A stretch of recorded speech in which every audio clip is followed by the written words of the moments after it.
You're listening to Daily Sip with Marcel, giving you morning moments of insight, laughter, and a little something to stir the soul. Yeah. Welcome back, or should I say, welcome in. This is Daily Sip with Marcel, the only podcast that gives you the news so hot it'll make you involuntarily shout at a U.S. senator. Grab your mug, settle in, and let's dive into the political theater that played out yesterday.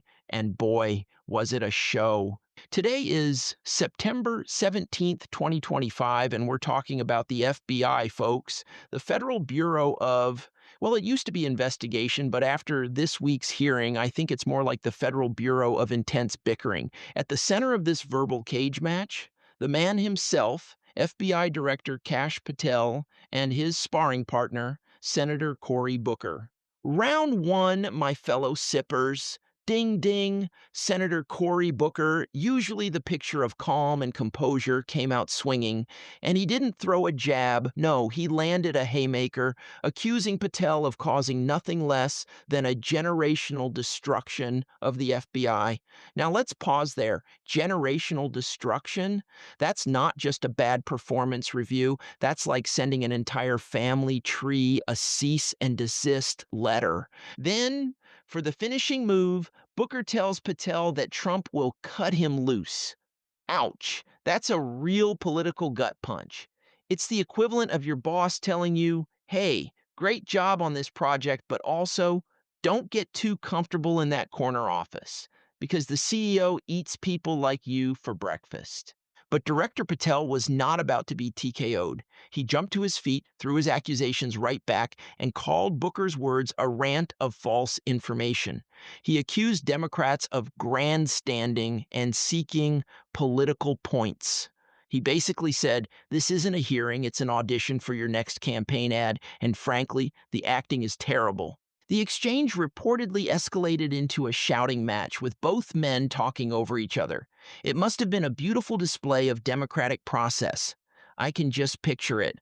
A room full of the nation's most powerful people all yelling, "No, I was talking. It's my turn."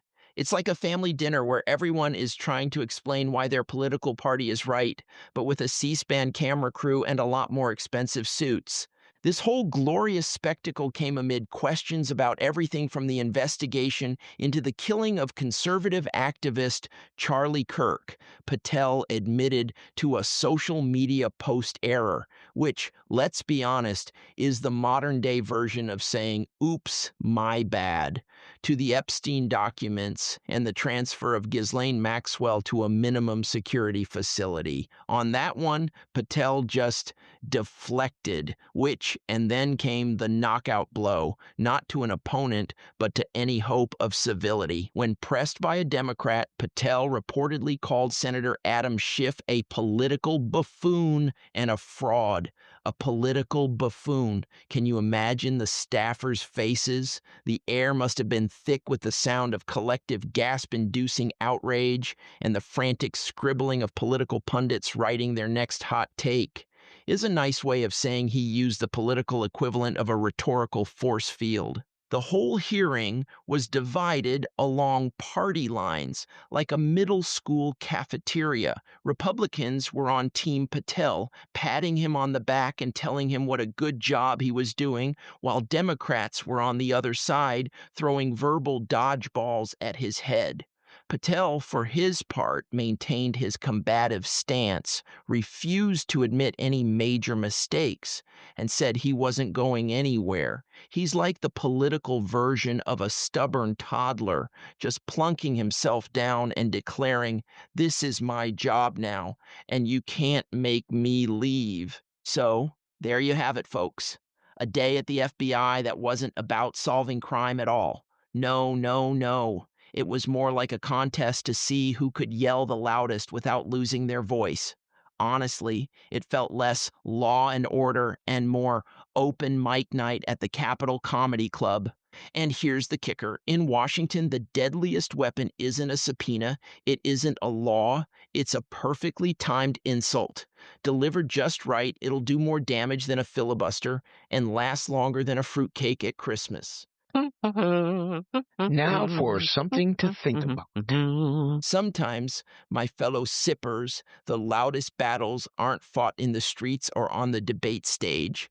They're fought quietly behind closed doors where decisions ripple out and touch every one of us. It's a reminder that real power often doesn't shout.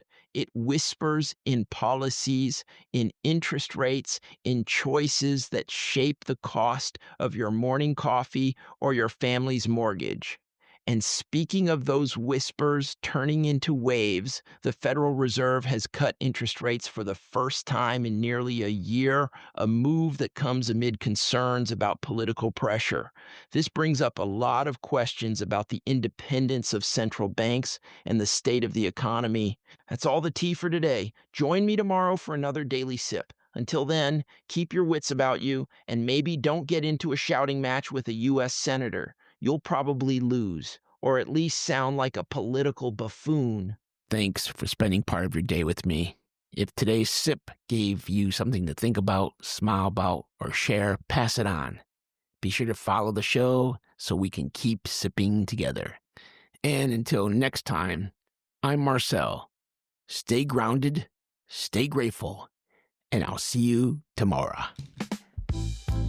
Thank you for letting me be part of your day. And until next time, keep noticing what makes life taste a little better. And if you're loving this, don't just sip in silence. Follow us, hit the subscribe button, and pour this into someone else's cup. Share it, spread it. Let's wake the world up together, one daily sip at a time.